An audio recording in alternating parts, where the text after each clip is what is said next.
Way back when I was a little bitty boy living in a box under the stairs in the corner of the basement of the house half block down Gary's bait shop. You know the place. Anyway, life was going swell and everything was just peachy except for the undeniable fact that every single morning my mother would make me a big old bowl of sauerkraut for breakfast. Big bowl of sauerkraut every single morning.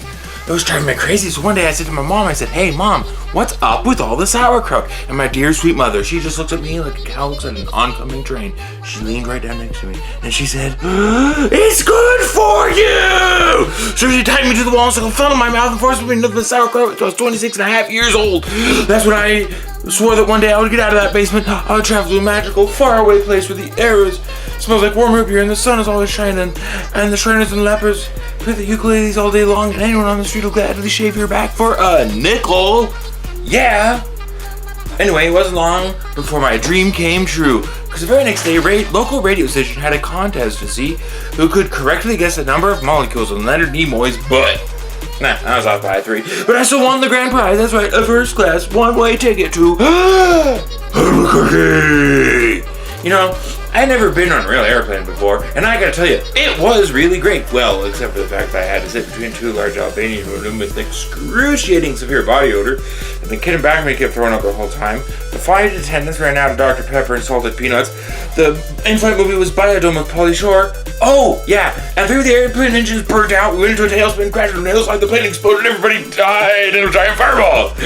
Except for me, you know, because I had my tray table up and my seat back in a full upright position. Oh, you didn't hear me? I had my tray table up and my seat back in a full upright position.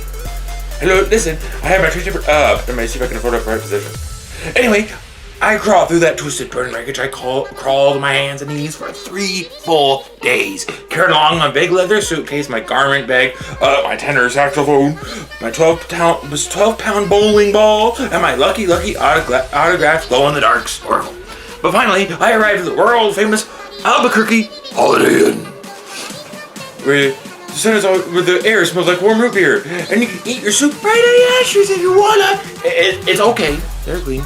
So anyway, I check into my room and I turn on the Spectrovision, I turn down the AC, and I just about eat that chocolate mint in my potato that I love so very, very much, when suddenly there's a knock on the door. I say, "Who is it?" No answer. Who is it? No answer. Who is it? They're not saying anything. So anyway, I go over and I open the door, and just as I suspected, some big fat hermaphrodite with 1 nostril and a fox eagle's haircut. Man, I hate it when I'm right. Anyway, he burst in my room and he grabbed my lucky snorkel and I'm like, "Hey man, you can't have that. That snorkel's been like a snorkel to me." He's like, "Tough." I'm like, "Give it." He's like, "Make me." I'm like, "Okay." So I grabbed his legs and he grabbed my esophagus and I bit off his ear and he chewed off my eyebrows and I took out his appendix. He gave me a colonic irrigation. Yes, indeed, you better believe it. And somehow in the middle of it all, the phone got knocked off the hook. And 20 seconds later, I heard a very familiar voice. You know what it said? I'll tell you what it said. It said, "If you'd like to make a call, please hang up and try again. If you'd like to make a call, please hang up and dial your operator." Oh, you didn't hear me. "If you'd like to make a call, please hang up and try again. If you'd like to make a call, hang up and dial your operator." In Albuquerque. Anyway, to make a long story short, too late.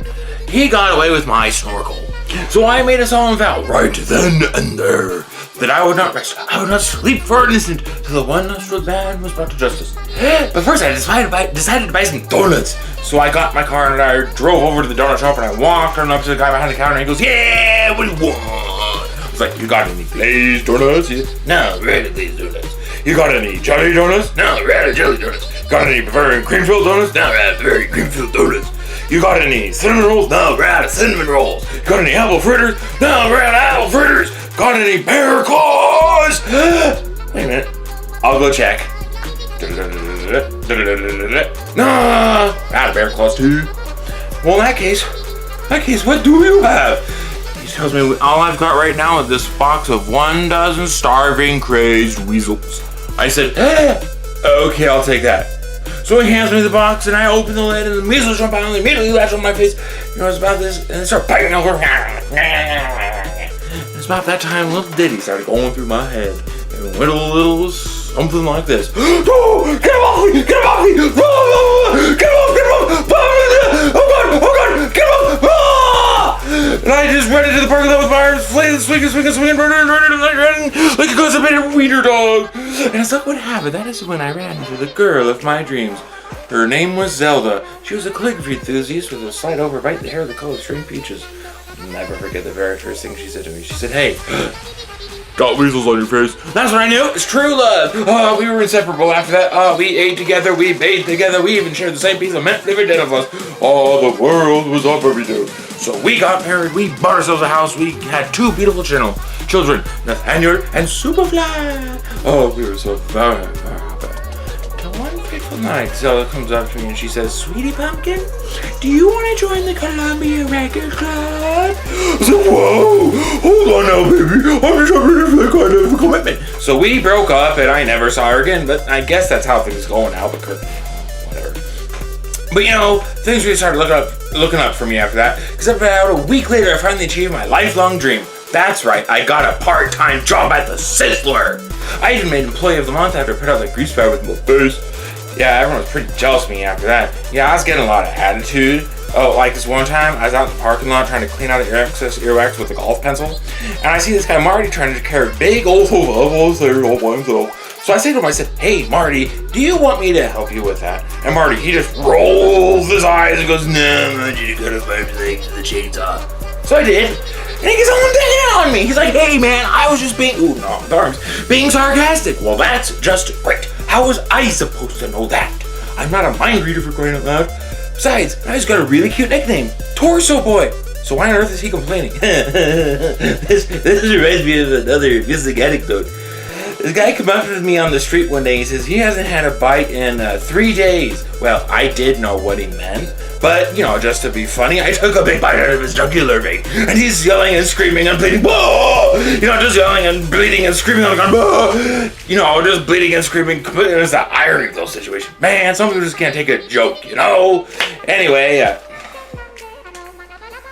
crap. I lost my train of thought.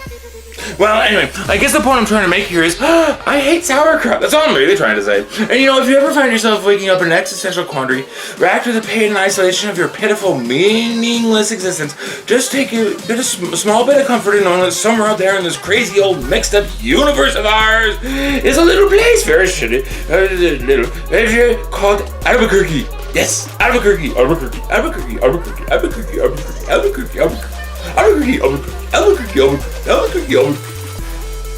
You know, A-L-B-U,